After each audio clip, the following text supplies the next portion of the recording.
देश भर में मार्च महीने में आयोजित किए जा रहे पोषण पखवाड़े के तहत राजधानी शिमला के बचत भवन में आज महिला एवं बाल विकास द्वारा समारोह का आयोजन किया गया। गौर हो कि पोषण पखवाड़ा 9 मार्च से 23 मार्च तक आयोजित किया जा रहा है। कार्यक्रम में उपायुक्त शिमला अनुपम कश्यप ने विशेष रूप से शिरकत की। इस दौरान उपायुक्त अनुपम कश्यप ने कहा कि बच्चों के आहार पर पूरा ध्यान रखा जाए। इसके लिए स्वयं सहायता समूहों की महिलाओं एवं आंगनबाड़ी सहायिका द्वारा पोषण पखवाड़े के अंतर्गत लोगों को संतुलित आहार के बारे में जानकारी प्रदान की जाएगी। वहीं सभी गतिविधियां जन आंदोलन डैशबोर्ड पर अपलोड की जाएगी। देखिए, मुख्य उद्देश्य तो यही है कि आने वाली जो बच्चों की पीढ़ी है वो हृष्ट-पुष्ट हो, अपने पौष्टिक आहार से अपने स्वस्थ मन का और स्वस्थ मस्तिष्क का विकास हो। तो उस पे ही विभाग द्वारा पूरा फोकस किया गया है कि बच्चों को जो है वो न्यूट्रिशन वैल्यू का जो है उस पर पूरा ध्यान रखा जाए ताकि उनकी हेल्थ ठीक रहे। फिर साथ साथ इसमें बहुत सारी चीज़ें इंटीग्रेटेड अप्रोच सारे डिपार्टमेंट्स की इसमें रहती हैं, जैसे हेल्थ डिपार्टमेंट है, हॉर्टिकल्चर, एग्रीकल्चर है, कि वो किस तरह की ऐसी छोटी छोटी चीज़ें हैं जो बच्चों के लिए जो है वो उनके आहार का एक मूल रूप बन सकती है, मूल स्रोत बन सकती है।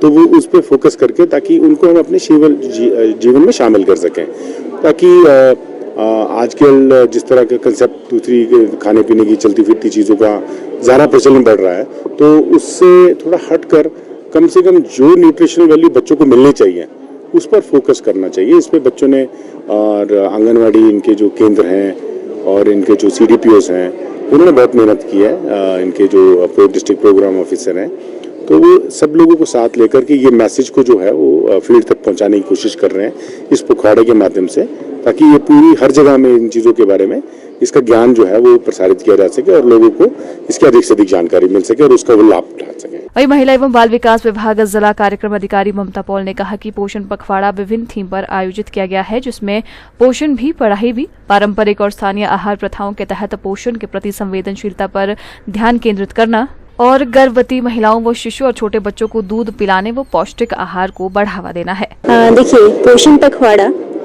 9 मार्च से शुरू हुआ, 23 मार्च तक चलेगा और पोषण पखवाड़ा में जो थीम है वो 3 थीम इस बार दिए हैं।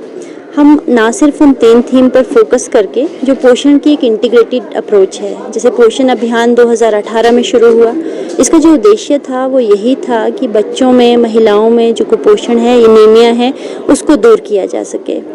तो पोषण 2.0 उसी का एक्सटेंशन है और साल में 2 बार इस तरह के कार्यक्रम जो हैं वो एक कैंपेन मोड पे किए जाते हैं, मिशन मोड पे किए जाते हैं। एक मार्च में पखवाड़े के रूप में और सितंबर माह में माह के रूप में, पोषण माह के रूप में। तो इस बार जैसे 3 हमारे थीम है, पोषण भी, पढ़ाई भी, क्योंकि जो बच्चे हैं, छोटे बच्चे, उनमें पोटेंशियल बहुत होता है, उनकी लर्निंग कैपेसिटी जो है वो बहुत ज़्यादा होती है। तो उसको अगर टैप किया जाए, आंगनवाड़ी केंद्रों के माध्यम से हम बच्चों को न्यूट्रिशन तो दे ही रहे हैं और साथ साथ में उनको खेल खेल में पढ़ाया भी जा रहा है, स्कूल के लिए तैयार भी किया जा रहा है। तो इससे पोषण भी, पढ़ाई भी का कॉन्सेप्ट जो है वो निकल करके आता है। साथ ही साथ में जो दूसरा है कि हमारे ट्रेडिशनल फूड हैं, हम उनको भूलते जा रहे हैं। जो हमारे पारंपरिक व्यंजन थे वो नेचुरली हेल्थ के लिए बहुत अच्छे थे।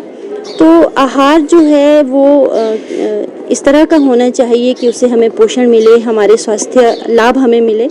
तो हम प्रमोट करते हैं रेसिपीज़ लगा करके, एग्जीबिशन लगा करके पारंपरिक व्यंजनों का और मिलेट बेस्ड रेसिपीज़ का एक मैसेज देना चाहते हैं लोगों को कि अगर हम इन्हें अपने भोजन में सम्मिलित करेंगे तो नेचुरली हमारा जो स्वास्थ्य है वो अच्छा रहेगा।